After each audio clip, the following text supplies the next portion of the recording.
Today we're working on a 2013 GMC 3500 HD with the Allison transmission. Let's get underneath and get started. Your drain plug bolt here will be a 15 millimeter. I also have a very clean pan. I would like to know exactly how dirty or clean this fluid is. Most of the time when it's been broke loose, then you can just undo it with your fingers. All right, let's see what we got here. Ooh. Hey, it's still pretty red. Look at that. That's not too bad. We like that. That's exactly what we want to see.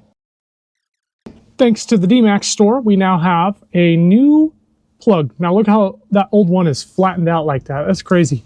Put this guy back in here, like so. We are dropping the pan, but I'm tired of that dripping all over the place. It's a little bit windy here, so it's just flinging it everywhere. I highly doubt this is going to come out by hand. Nope. Got a solution for that. This guy right here.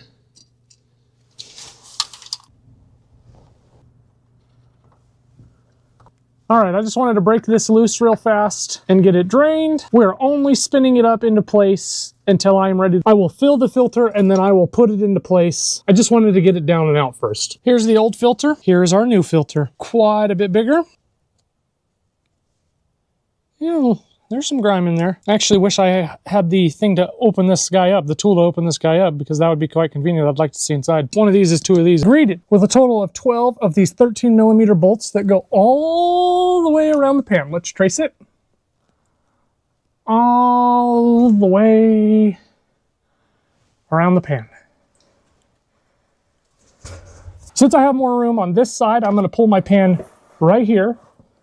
I'm going to drop the front bolts first and then start undoing the back, so this will start tilting forward and I can drain out whatever I get left in here. If you let this sit for a day or two, this will have a quart or two in it, and so that's even more of a good idea. I will be using my 13 millimeter with a 3-inch extension and my stubby impact.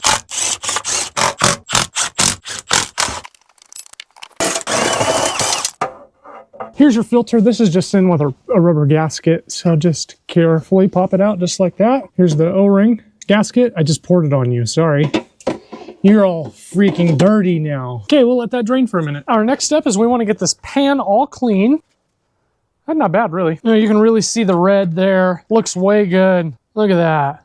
Another thing I always like to do is I like to compare filters, which those look good. I have a stock pan, so we went with a stock filter. If you have a deep pan, you're going to want the deep filter. Look at that red. This was in really good shape for 90,000 miles, but it's also because the Allison 1000, or just this truck, has a really good cooler on it. So this only runs about, when I'm towing, like 140 degrees. When you're driving around, about 100, 110. So this is in really good shape. Yeah, see, there's nothing abnormal. Look at that. Really good shape for the magnet. All right, instead of looking at it, let's get it cleaned up.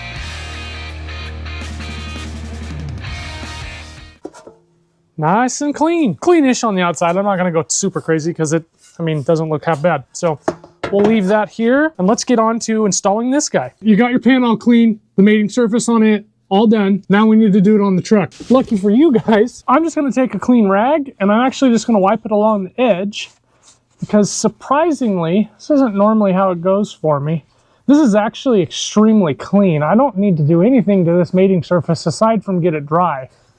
So that is exactly what we're gonna do here. Get all these drips out of here. There we go. I want dripping everywhere. Perfect. After that is done, we're gonna install this filter. What I like to do is right here, this little O-ring, I like to dab my finger in the ATF and I like to rub it around the new seal. And then what we like to do is we like to push it in just like that. Okay, ours should hold on for a minute, hopefully. I gotta grab the pan quickly. Normally I would run bolts through in a couple of spots, but that is not going to work here, unfortunately. It just straight through the gasket and there's not really any tension to hold the bolts in.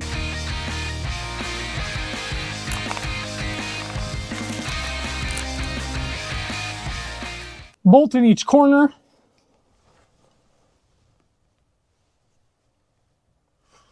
I'm now going to spin up the remaining 8, and then I will put a diagram of the torque specs up for you guys to see torque along with sequence to cinch the pan down evenly.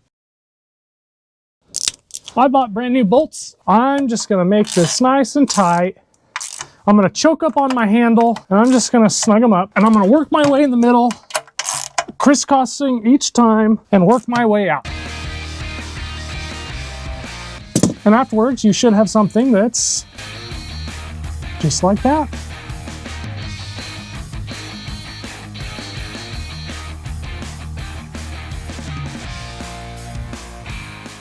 Now there's one more thing that needs done. We never tightened up our drain bolt.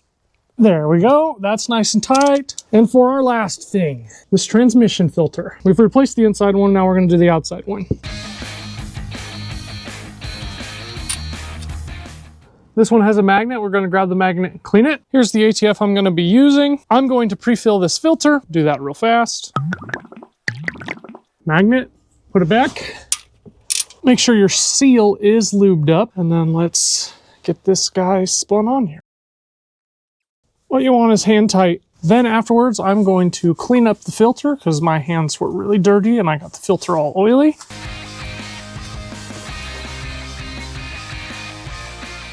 For those wondering, that filter took half a quart. Spec for my transmission is 7.4 quarts. I got 2 gallons. We will end up putting in this first gallon, and then in our second gallon, we'll creep up to it. We'll leave it a bit shy because we don't want to overfill it. Now, there's a couple ways you could do this. You can use a skinny funnel like this. This is what I'm going to be using in the dipstick tube. You can also pump it in if you'd like, but this is how I'm going to do it. I'm going to use this small little funnel and slowly fill it in that way.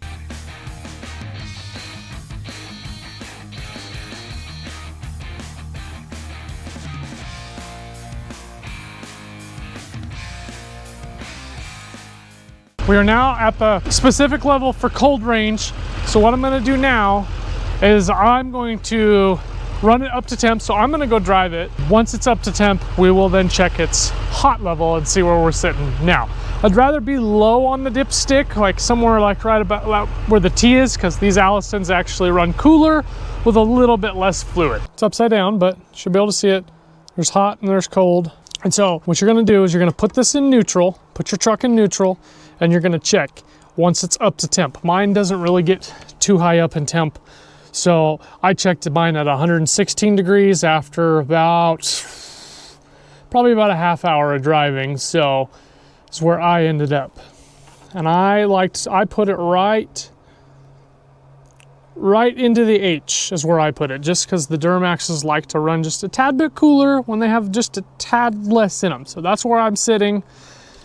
And after that, you'll be good to go.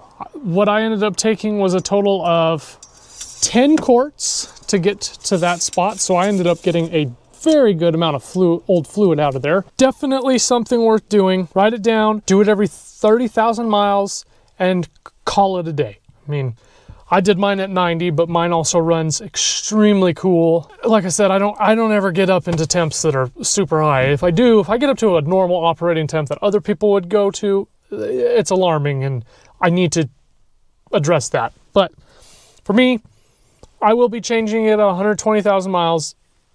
No ifs, ands, or buts. It's going to get changed. I want this transmission to last instead of doing the stuff that I did prior, which was fooling around and being an ass. So, like I said, change it out every 30,000 miles. Buy a few extra quarts just in case. It called for 7.4. I took 10. So, like I said, got a lot extra drained out, and now we're good to go. Well, anyways, hope this video helped you. Hope put your truck back on the road. Thank you for watching. As always, make sure to like, comment, and subscribe.